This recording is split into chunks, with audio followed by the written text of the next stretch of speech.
Sir Namaskar. Before starting my topic, I am going to give thanks to my honorable teacher, Sir Professor Dr. Manik Chandranath Sir, for giving me such a nice homework, which I didn't get before. Now, I am Purvita Das, Institute, Bijis Trust Medical College, Roll 38, Batch 18, and Section B. Today's topic is on the blood and its composition and function. At first, we have to know what is blood. Blood is a specialized fluid form of connective tissue which is composed of intracellular substance, plasma, and suspended formed element RBC, WBC, and platelet, and circulates within a closed circuit of cardiovascular system. Then we have to know composition of blood. Blood is composed of formed element and plasma. এখানে formed element থাকবে 45% and plasma থাকবে 55%. Formed এলিমেন্টের মধ্যে থাকবে RBC, red blood cell, WBC, white blood cell, and platelet. R plasma 55%, এখানে থাকবে solid and water. Solid থাকবে 8 to 9% and water থাকবে 91 to 92%. আমাদের বডিতে টোটাল ভলিউম অফ ব্লাড হচ্ছে 5 লিটার। এখানে প্লাজমার ভলিউম হচ্ছে 3 লিটার আর ফর্মড এলিমেন্ট হচ্ছে 2 litre. Now what is haematocrit? The percentage of cellular portion of blood is known as haematocrit. Then we have to know characteristics of blood. First characteristic হচ্ছে its colour. Colour হচ্ছে red. Why? Due to presence of haemoglobin. Then its volume হচ্ছে 5 to 6 litre. pH হচ্ছে 7.35 to 7.45। রিঅ্যাকশান হচ্ছে slightly alkaline. Osmolarity হচ্ছে 300 মিলিঅসমোল per litre. আর viscosity হচ্ছে 4 to 5 times more viscous than water. Blood constitute 8% of total body weight. Blood is called connective tissue because of the following reasons. এখানের মধ্যে হচ্ছে mesodermal in origin আর intercellular substance plasma is more than the cellular components. Cellular কম্পোনেন্টসগুলো আমি প্রথমে mention করেছি, ওখানের মধ্যে হচ্ছে আরবিসি, ডব্লিউবিসি অ্যান্ড প্লাটিলেট। এই দুটো কারণ এখানের মধ্যে মানে blood is called connective tissue because of the following reasons. এই দুটো কারণ mesodermal in origin, intercellular substance plasma is more than the cellular components, RBC, WBC and platelet. Then we have to know the functions of blood. First of all, blood carries oxygen from lungs to tissue and carbon dioxide from tissue to lungs. Blood carries various nutritive substances such as glucose, amino acid to the tissue and removes metabolic waste products from it. Blood transports hormone from their source of origin to their target organs. It maintains water balance. Blood acts as the ready-made source for water, glucose, electrolyte, which are constantly needed by the tissue cell. Hemoglobin and plasma protein acts as a buffer and help in regulation of acid-base balance. White blood cell provide defense mechanism against any foreign particles. যেমন neutrophil and macrophage are the responsible for phagocytosis and lymphocytes are responsible for immunity, coagulation of blood and prevention of hemorrhage. Then we have to know what is plasma protein. Name of the plasma proteins are albumin, globulin, fibrinogen and prothrombin. এখানে গ্লোবিউলিনের মধ্যে alpha 1, alpha 2, beta and gamma. Site of synthesis of plasma proteins. Plasma প্রোটিনগুলো কোথায় synthesis হয়? All the plasma proteins are synthesized in the liver except gamma globulin, which is synthesized by the plasma cell. Plasma proteins and their concentration in blood. First of all, total plasma প্রোটিনের কনসেন্ট্রেশনটা হচ্ছে 6.4 to 8.3 gram per decilitre. Albumin হচ্ছে 4.8 গ্রাম per decilitre, globulin হচ্ছে 2.3 গ্রাম per decilitre, fibrinogen 0.3 গ্রাম per decilitre, প্রথমবিন 0.1 গ্রাম per decilitre. এটা হচ্ছে plasma প্রোটিনের concentration, ব্লাডে plasma প্রোটিনের concentration. দেন এরপর আমাদের জানতে হবে functions of plasma protein. Plasma প্রোটিনের মধ্যে অ্যালবুমিন, গ্লোবিউলিন, ফিব্রিনোজেন আর প্রথমবিন প্রতিটির ফাংশন আলাদা আলাদা। প্রথমে অ্যালবুমিন, ফাংশনস অফ অ্যালবুমিনের মধ্যে হচ্ছে it maintains plasma colloidal osmotic pressure 80%। এর মধ্যে globulin maintains plasma colloidal osmotic pressure 20%। Then functions of albumin: first, it maintains plasma colloidal osmotic pressure 80%. Then it maintains viscosity of blood. It acts as a buffer and maintain acid-base balance. Acts as a carrier of hormone and drugs. এটা হচ্ছে অ্যালবুমিনের function. Then globulin, it maintains plasma colloidal osmotic pressure 20%. It maintains viscosity of blood. এর মধ্যে alpha 1, alpha 2, beta and gamma. Alpha 1 globulin transports lipids and steroids. Alpha 2 globulin transports copper and ceruloplasmin. Beta globulin transports beta globulin transports ferrous as transferrin. Gamma globulin acts as an antibody and helps in immunity. Fibrinogen, functions of fibrinogen: it is essential for blood coagulation, and prothrombin, it is essential for blood coagulation. এই দুটোর function same, fibrinogen আর prothrombin, essential for blood coagulation. এখানে plasma প্রোটিনের মধ্যে gamma গ্লোবিউলিনটা gamma globulin is also known as immunoglobulin. There are 5 types of immunoglobulin: IgG, IgM, IgA, IgE R IgD. এখানে IgD has the highest concentration among all the immunoglobulins and it can cross the placenta. Normal albumin globulin মধ্যে ratio হচ্ছে 2:1. In liver disease this ratio is reversed.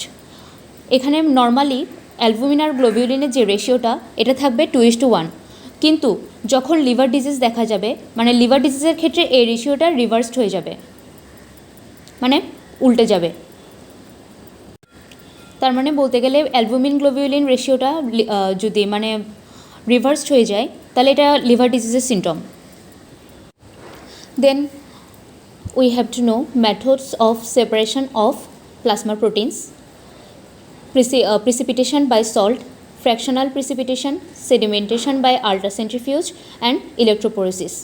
Then properties of plasma protein.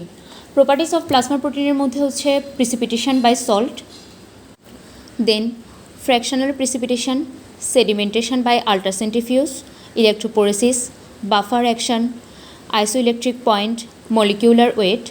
এখানের মধ্যে ইলেকট্রোপোরেসিসটা কি? ইলেকট্রোপোরেসিস হচ্ছে the movement of A charged electrical particle is an external electrical field in an the movement of a charged electrical particle in an external electrical field towards the oppositely charged electrode is called electrophoresis.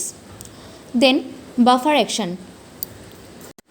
Then isoelectric point. What is isoelectric point? It is an intermediate pH where the protein molecule carries equal number of positive and negative charged particle and hence net charge is 0. যদি equal পরিমাণ positive and negative charge carry করে তাহলে এটার net চার্জটা 0 হয়ে যাবে। এটাই হচ্ছে আইসোইলেকট্রিক পয়েন্ট। আর molecular weight of albumin is 69,000. Viscosity: plasma protein maintains the viscosity of blood. এরপর হচ্ছে আরবিসি হচ্ছে red blood corpuscle. Synonym of RBC হচ্ছে এরিথ্রোসাইট। আর নর্মাল কাউন্ট অফ আরবিসি এটা হচ্ছে মেল আর ফিমেলের ক্ষেত্রে ডিফারেন্ট। কেন ডিফারেন্ট? কারণ মেলের ক্ষেত্রে টেস্টোস্টেরন হরমোন থাকে, ফিমেলের ক্ষেত্রে যেটা অ্যাবসেন্ট। এই টেস্টোস্টেরন হরমোনটার কারণে এদের ব্লাড কাউন্টটা বেশি। যেমন in mail 4.9 to 5.5 million per milliliter. In case of male its normal count of RBC হবে 4.9 to 5.5 million per millimeter cube of blood, and in female এটা হবে 4.4 to 5 million per millimeter cube. RBC count is more in case of male because of testosterone hormone, presence of testosterone. আর আরেকটা cause হচ্ছে also because of loss of menstrual blood in case of female. এই দুটো কারণে ফিমেলের blood কাউন্টটা কম আর মেলের blood কাউন্টটা বেশি। আর morphology of আরবিসির মধ্যে হচ্ছে RBC circular, নন nucleated মানে কোনো নিউক্লিয়াস থাকবে না, অ্যান্ড বাইকনকেভ ডিস্ক থাকবে। তারপর ডায়ামিটার হবে 7.8 micrometre, thickness 2.5 micrometre at the thickest point and 1 micrometre at the centre, মানে এটার থিকনেসটা সেন্টারে থাকবে 1 মাইক্রোমিটার আর চারপাশে মানে 2.5 micrometre at the thickest point. Volume হবে 90 to 95 মাইক্রোমিটার কিউব আর লাইফ স্পান হবে 120 ডেজ। আর advantage of RBC for being non nucleated, মানে আরবিসির মধ্যে যে নিউক্লিয়াস নেই এটার একটা ভালো দিক হচ্ছে ইট gives more space for accumulation of haemoglobin. Nucleus না থাকার কারণে মানে হিমোগ্লোবিন মানে অনেক মানে মোর স্পেস পাচ্ছে আরবিসিতে। It gives more space for accumulation of haemoglobin.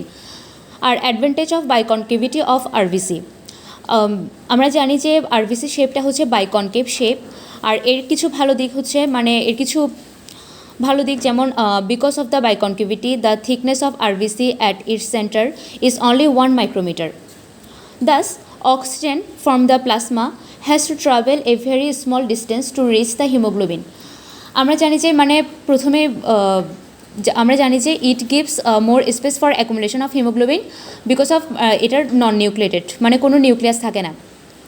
তারপর এটার বাইকনকেভ শেপের কারণে এটার সেন্টারে এটার থিকনেসটা থাকে অনলি 1 মাইক্রোমিটার, যার জন্য অক্সিজেনের হিমোগ্লোবিনের কাছে পৌঁছাতে বেশি ডিস্টেন্স যেতে হয় না, তো ট্রাভেল করতে হয় না। তো এটা খুব কম ডিস্টেন্স ট্রাভেল করেই হিমোগ্লোবিনের সাথে হিমোগ্লোবিন বাইন্ড করতে পারে। The presence of biconcavity increase the surface area of RBC so that the oxygen gets a bigger area for diffusion and diffusion is facilitated. Because of the biconcavity, the RBC can switch itself into the capillary more easily. And in spite of having no nucleus, RBC is called cell. আমরা জানি যে সেলের মধ্যে অবশ্যই nucleus থাকবে, কিন্তু আরবিসির মধ্যে nucleus না থাকার সত্ত্বেও আরবিসিকে কেন আমরা সেল বলবো, এটার কিছু স্পেসিফিক কারণ রয়েছে। যেমন it has definite life span of 120 days, মানে যেমন এটার একটা ডেফিনিট লাইফ স্পান আছে, এরপর এটা মানে এই লাইফ স্পানটার পর মানে হিমারগ্লোবিন আলাদা হওয়া শুরু করবে, মানে যেমন এক কথায় বলা যায় মানে ব্রেকডাউন অফ ব্লাড সেল মানে হিমোলাইসিস। তো এটা হচ্ছে আরবিসি কতদিন পর্যন্ত ঠিক মানে বাঁচবে, এটা হচ্ছে 120 ডেজ, এটা হচ্ছে ওর ডেফিনিট লাইফ স্পান। আর it is most highly adapt cell in the body, it contains numerous enzyme and it has all the metabolic functions. এই কারণগুলোর জন্যই নিউক্লিয়াস না থাকার পরেও আরবিসিকে আমরা সেল হিসেবে গণনা করব। আর কিছু যেমন হিমোপয়েসিস মানে হচ্ছে production of blood cell. Haemolysis কি?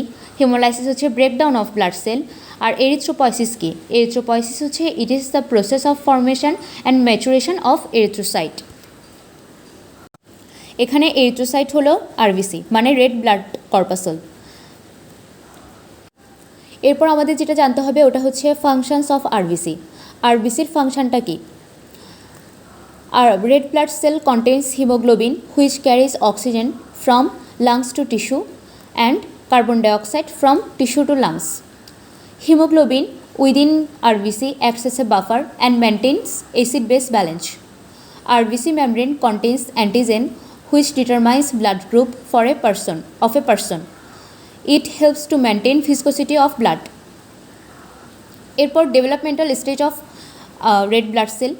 ডেভেলপমেন্টাল স্টেজের মধ্যে মানে যেমন একটা রেড ব্লাড সেল যখন মানে ম্যাচিওর হবে মানে তার ডেভেলপমেন্ট প্রত্যেকটা স্টেজ আলাদা আলাদা, মানে কিভাবে একটা প্লুরিপটেন্ট হিমোপয়েটিক স্টেম সেল থেকে একটা আরবিসি মানে এরিথ্রোসাইট মানে একটা ম্যাচিওর আরবিসিতে পরিণত হবে, তার স্টেপসগুলো আমাদের জানতে হবে প্রথম স্টেপসটা হচ্ছে যেমন প্লুরিপটেন্ট হেমোপয়েটিক স্টেম সেল থেকে কমিটেড স্টেম সেল মানে কলোনি ফর্মিং ইউনিট এরিথ্রোসাইট, এরপর হচ্ছে প্রো এরিথ্রোব্লাস্ট, এরিথ্রোব্লাস্টের পরের স্টেজটা হচ্ছে বেসোফিল এরিথ্রোব্লাস্ট, এটা হচ্ছে মানে আর্লি নর্মোব্লাস্ট, এরপর হচ্ছে পলিক্রোমাটিক এরিথ্রোব্লাস্ট মানে ইন্টারমিডিয়েট নর্মোব্লাস্ট, এরপর হচ্ছে অর্থোক্রোমাটিক এরিথ্রোব্লাস্ট মানে হচ্ছে লেট নর্মোব্লাস্ট, এরপর হচ্ছে রেটিকুলোসাইট থেকে হচ্ছে এরিথ্রোসাইট মানে হলো ম্যাচিউর আরবিসি।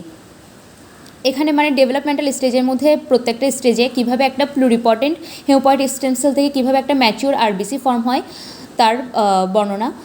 এটা মানে প্রত্যেকটা স্টেজের মধ্যে প্রথমে প্লুরিপটেন্ট হেমোপয়েটিক স্টেম সেল থেকে কমিটেড স্টেম সেল, তারপর প্রো এরিথ্রোব্লাস্ট, তারপর বেসোফিল এরিথ্রোব্লাস্ট, তারপর পলিক্রোমাটিক এরিথ্রোব্লাস্ট, অর্থোক্রোমাটিক এরিথ্রোব্লাস্ট, তারপর রেটিকুলোসাইট থেকে হচ্ছে এরিথ্রোসাইট।